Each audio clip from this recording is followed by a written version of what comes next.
سب سے بڑا کائنات کا سچ کیا ہے؟ کہ اللہ وحدہ لا شریک ہے۔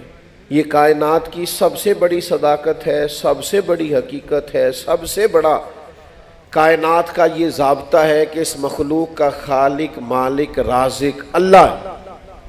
لیکن اللہ کہتا ہے ادعو الی سبیل ربک بالحکمہ، کسی کو اللہ کی طرف بھی بلاؤ نا تو حکمت کے ساتھ بلاؤ، اللہ کے رستے کی بھی دعوت دو تو دانائی کے ساتھ دو، لوگوں کو اللہ کی جانب بھی بلاؤ تو تم معاملہ فہم بن کے بلاؤ۔ اگر ہم دانائی چھوڑ دیں گے تو بعض اوقات بات ٹھیک بھی ہوگی تو وہ نتیجہ خیز ثابت نہیں ہوگی۔ وہ کسی نے کہا تھا بات اگرچہ بے سلیقہ ہو کلیم، پر بات کرنے کو سلیقہ چاہیے۔ آپ سلیقے سے بات کریں، معاملہ فہم۔ دیکھیں نا نبی پاک صلی اللہ علیہ وسلم نے فرمایا اپنی اولاد کی بھی عزت کرو۔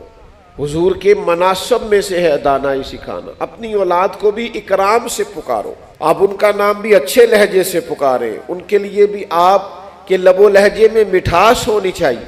لیکن ہمارے ہاں یہ ہوتا ہے کہ بہت ساری جلد بازی، بہت ساری طبیعت کا الجھاؤ، بے چینی، بے قراری، ہر چیز کو سختی سے ٹھیک کرنے کی کوشش کرنا۔ ہوتی ہیں بعض چیزیں بھی سختی سے ٹھیک، لیکن ساری چیزیں سختی سے ٹھیک نہیں ہوتی۔ آپ نہایت معاملہ فہمی کے ساتھ، نہایت تدبر کے ساتھ حضور لوگوں کو دین کی طرف بلاتے تو بڑے کمال انداز میں سرکار دعوت دیتے، اللہ کا پیغام دیتے تو اس میں اتنی مٹھاس ہوتی کہ دلوں میں بات گھر کر جاتی۔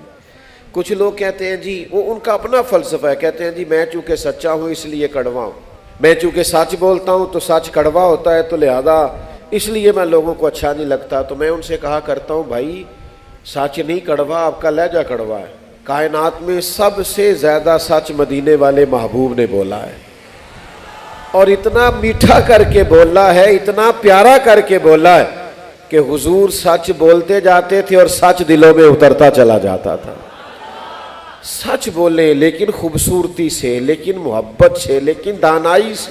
یعنی ایک صحابی آئے تو ان کے چہرے پہ بڑا جلال تھا اور ان کے لہجے میں بڑا غصہ تھا، اور وہ بڑے بے چین اور بڑے بے قرار تھے کہ یا رسول اللہ میں ان مشرکین کو چھوڑوں گا نہیں۔ حضور نے فرمایا کیا ہوا؟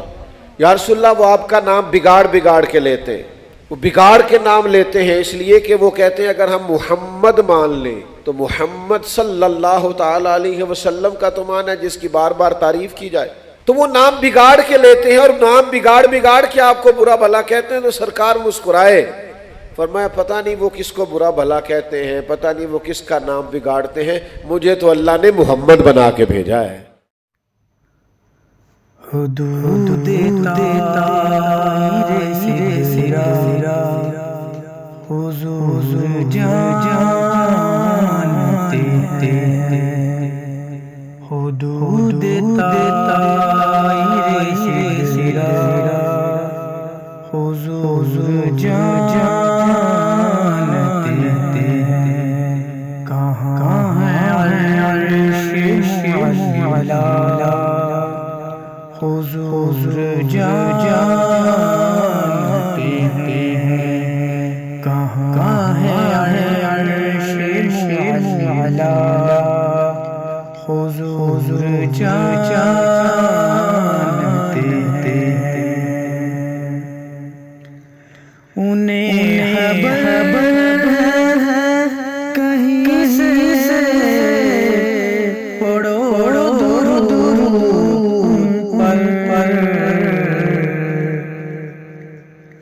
انہیں خبر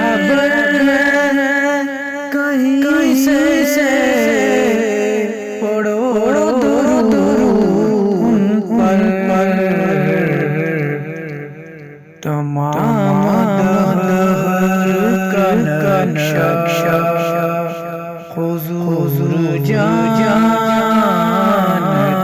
ہیں، تمام دہر کا نقشہ حضور جانتے ہیں۔